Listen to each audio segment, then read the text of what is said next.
अब यो जति पनि इलिगल काम गर्ने या गराउने यहाँ युकेमा होइन जति पनि हुनुहुन्छ होइन त्यसको लागि चाहिँ अहिले चाहिँ नयाँ भर्खर अब पहिल्यैदेखि रुल थियो छँदै तर चाहिँ अहिले के एमेन्ड गरेको छ चेन्ज गरेको छ एकदमै सख्त कडाइका साथ होइन अब क्यासमा हाते गर्ने क्यास गर्ने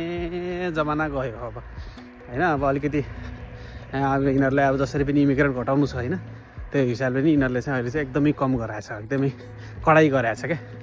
होइन अब चाहिँ के भन्छ 60,000 पाउन्ड चाहिँ फाइन लगाउने होइन या अब त्योभन्दा बढी अब अनलिमिटेड फाइन हुने अनि त्यसपछि उसलाई इम्प्लोयरलाई यदि अगर इलिगल विदाउट पेपर चाहिँ काम गर्न लगायो भने चाहिँ इलिगल काम गर्न लगायो भने होइन अनि त्यसपछि 5 वर्षको चाहिँ अब जेलै हुने टाइपको चाहिँ यिनीहरूले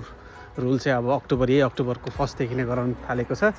त्यही भएर अब चाहिँ इलिगल गर्नुभन्दा या अब क्यासमा हाते गर्छु स्टोरमा आएर होइन 40-50 लाख रुपियाँ लगाएर या भनौँ 30-40 लाख रुपियाँ लगाएर त्यो के अरे 5-10 पाउन्डको लागि या 100-200 पाउन्डको लागि लोभले क्यासमा गर्नुभन्दा के अरे के भन्छ लिगल्ली नै गरेको राम्रो भन्छ है म चाहिँ सबैलाई सजेसन दिन्छु है